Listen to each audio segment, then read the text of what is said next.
Thiruvananthapuram Pappanamcode KSRTC bus നിയന്ത്രണം വിട്ട് lottery കടയിലേക്ക് ഇടിച്ചുകയറി. അപകടത്തിൽ 3 പേർക്ക് പരിക്കേറ്റു. ഇന്ന് രാവിലെയായിരുന്നു അപകടം.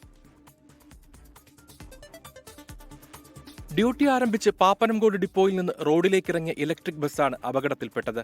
നിയന്ത്രണം വിട്ട് അതിവേഗത്തിൽ എതിർവശത്തെ ലോട്ടറി കടയിലേക്ക് ഇടിച്ചു കയറുകയായിരുന്നു. ലോട്ടറി കടയിലെ ജീവനക്കാരൻ സുദർശനന് ഗുരുതരമായി പരിക്കേറ്റു. ഒരു സ്കൂട്ടർ നടന്നു വരായിരുന്നു. ആ സ്കൂട്ടറുകാരനെ ഈ ഡ്രൈവർ രക്ഷപ്പെടുത്തി. ഈ KSRTC പിന്നെ ഇടിച്ച് നേരെ ഇങ്ങ് പോവുകയായിരുന്നു. നേരെ ഇടിച്ച് ഈ പത്രക്കാരൻ ഇവിടെ കാലുവയ്യാത്തതാണ് ഇരിക്കുന്നത്. ആ പുള്ളി അങ്ങനെ ഇടത് സൈഡിലോട്ട് ചാടിയതുകൊണ്ട് ആ പുള്ളി രക്ഷപ്പെട്ടു. ഡ്രൈവർ ശാന്തിലാലിനെ ഫയർഫോഴ്സ് എത്തി ബസിന്റെ മുകൾ ഭാഗം ഇളക്കി മാറ്റിയാണ് പുറത്തെടുത്തത്. കണ്ടക്ടർക്കും പരിക്കുണ്ട്. ലോട്ടറി കടയുടെ സമീപത്തുണ്ടായിരുന്ന ലോട്ടറി കച്ചവടക്കാരൻ തലനാരിഴയ്ക്കാണ് രക്ഷപ്പെട്ടത്.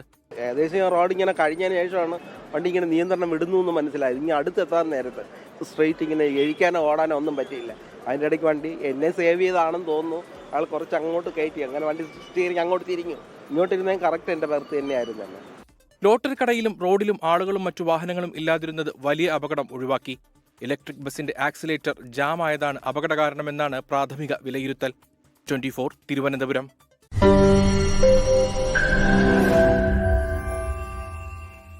ലോകത്തെവിടെയായാലും ഏത് സമയത്തും 24 വാർത്തകളും ഓഗ്മെന്റഡ് റിയാലിറ്റി പാക്കേജുകളും എക്സ്പ്ലെയിനറുകളും വിശദമായി കാണാൻ ഞങ്ങളുടെ യൂട്യൂബ് ചാനൽ നിങ്ങൾക്ക് സബ്സ്ക്രൈബ് ചെയ്യാം.